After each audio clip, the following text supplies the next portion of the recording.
Olá pessoal, sejam bem-vindos ao canal Conservador Patriota. Estamos aqui para mais um vídeo. O vídeo de hoje é a continuidade da história do globalismo, a parte 3.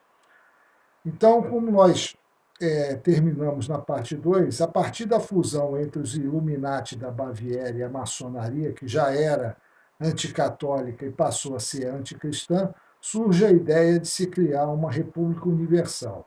Ou seja, as ideias globalistas que já existiam se tornaram mais sólidas com planejamento, organização, metas e objetivos.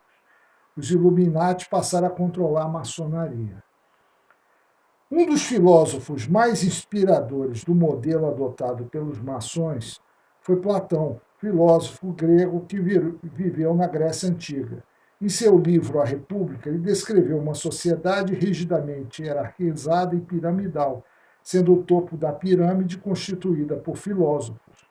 Esse tipo de sociedade foi praticada na Idade Média, onde o clero, classe instruída, se colocava no topo.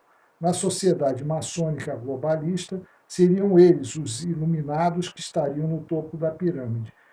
Aqui vai um parêntese. Eu preciso falar desse filósofo, Platão, principalmente da questão do livro A República. Esse foi o primeiro livro com ideologia coletivista na história da humanidade. Tiranias sempre existiram, classes dominantes sempre existiram, mas nunca uma ideia foi posta em prática nesse sentido. Ou seja, nunca ninguém escreveu um livro colocando uma determinada classe como se fosse a dominadora. No caso, eram os filósofos. Por que Platão ele escreveu a República? Ele odiava a democracia ateniense pelo fato do mestre dele, o filósofo Sócrates, ter sido condenado à morte na época porque ele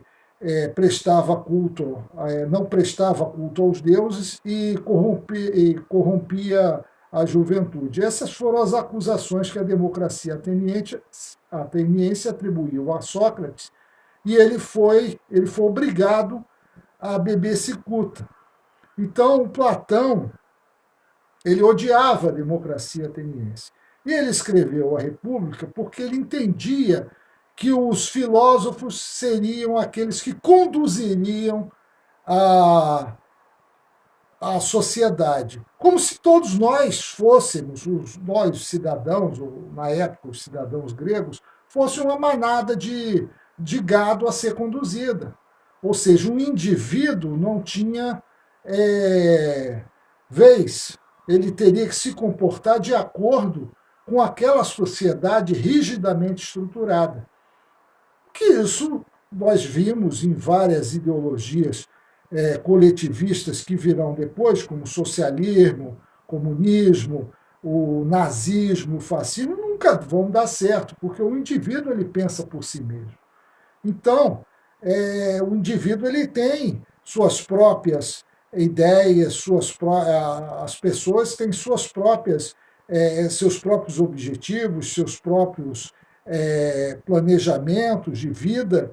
Então, eles não querer que uma sociedade seja rigidamente conduzida por um grupo nunca deu certo.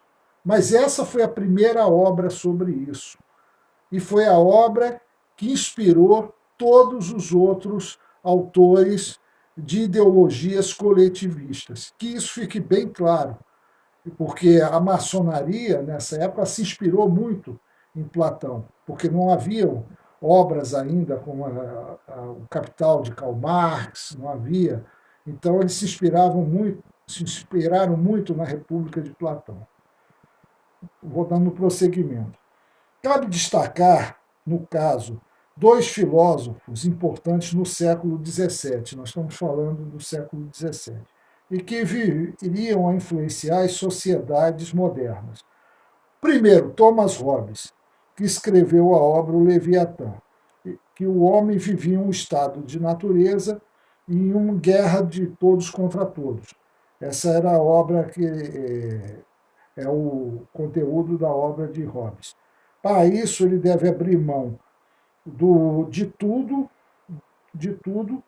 toda a sua vontade, e se submeter à vontade de um soberano, que seria o Estado absolutista.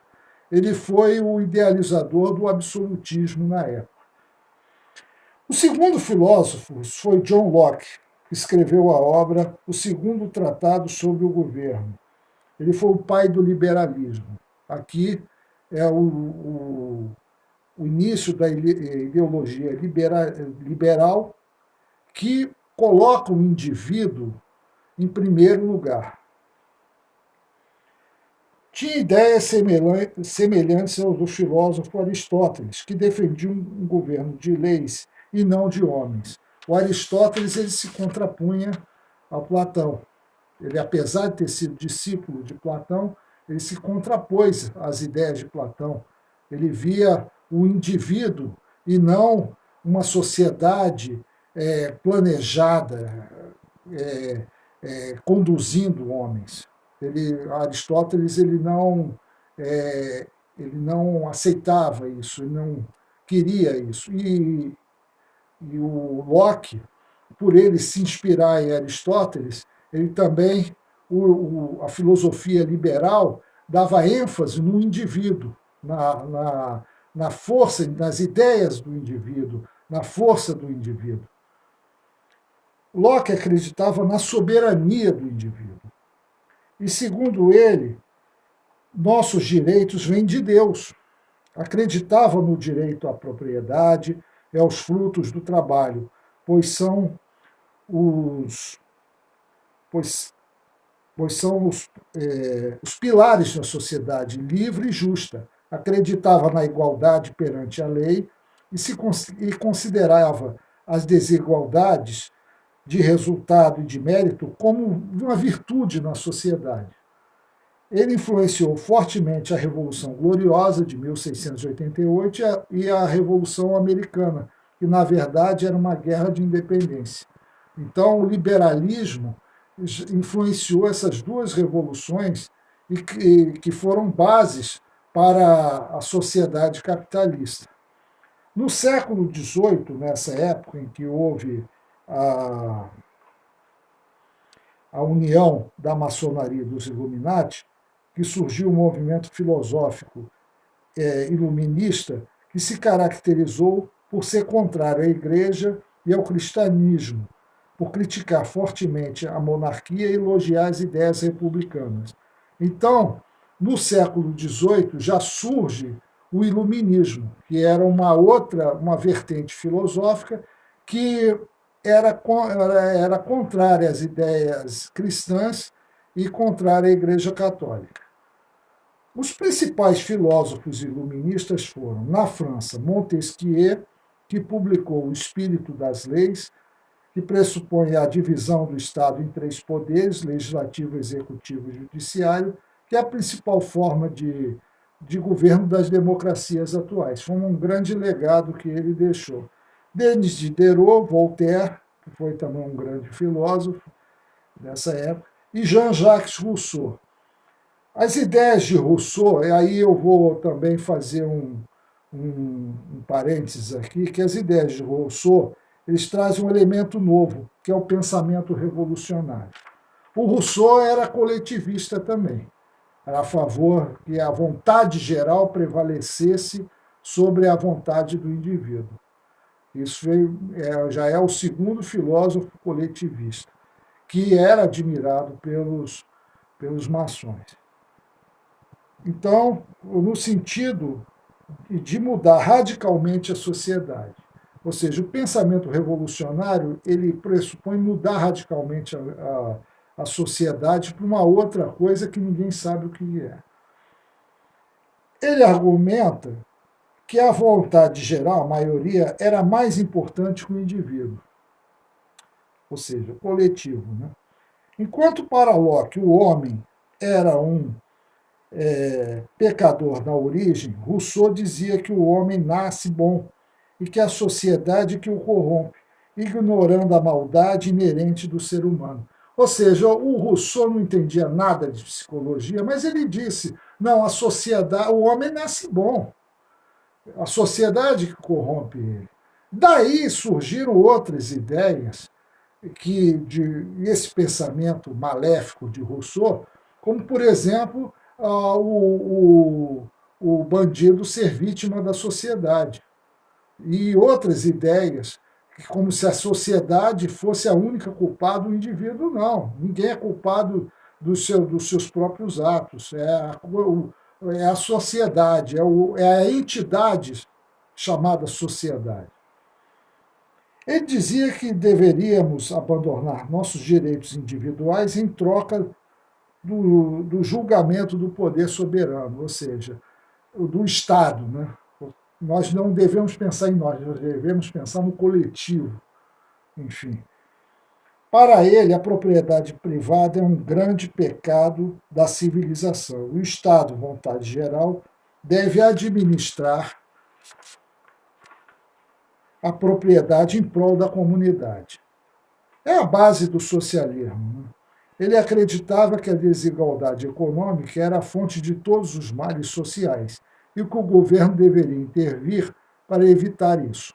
Rousseau é, na verdade, o pai da esquerda e de todas as doutrinas coletivistas atuais. Estatização é um forte dele. Né? Ele influenciaria depois Karl Marx,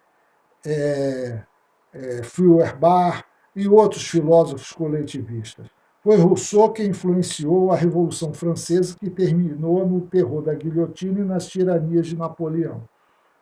Ele foi praticamente, o Rousseau, o pai dessas revoluções que terminaram nos regimes coletivistas. Que a Revolução Francesa foi inspiradora depois da Revolução Russa, apesar de Marx depois ter publicado as obras dele, mas eles se inspiraram muito. Em vídeos posteriores, quando eu falar da Revolução Russa, eu vou falar sobre isso, que a Revolução Francesa ela foi inspiradora, porque foi ali que eles mataram todas aquelas pessoas, os nobres na época, pessoas que os inimigos, os chamados inimigos do povo, como eles consideravam, e fizeram uma tentativa de uma sociedade que não deu certo.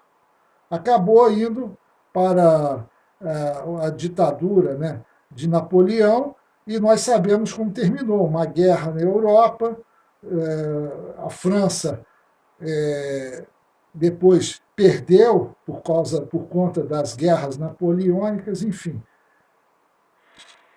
Outro filósofo iluminista francês foi Fustel de Coulanges, que dizia que a sociedade depende de 3 revoluções: espiritual, religiosa, política e econômica. Esse também vai influenciar a ideia da maçonaria para o governo da República Universal, né? A nova ordem mundial. Na Inglaterra, Adam Smith. Esse, apesar de ser um filósofo iluminista, ele foi o pai do capitalismo, é considerado o pai do capitalismo. Ele publicou A Riqueza das Nações, um livro fundamental para o surgimento do capitalismo e a favor do livre comércio entre as nações. Ou seja, ele foi mais inspirado em Locke do que em Rousseau, do que em outros coletivistas. Na Alemanha, Immanuel Kant, que escreveu A Crítica da Razão Pura, onde pregava o racionalismo acima de tudo, com base em René Descartes. Ele separa a razão da emoção.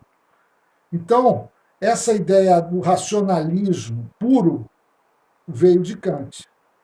A ciência racional, que nós sabemos onde desembocou, no nazismo, enfim, em outras filosofias também coletivistas e ideias assassinas e genocidas.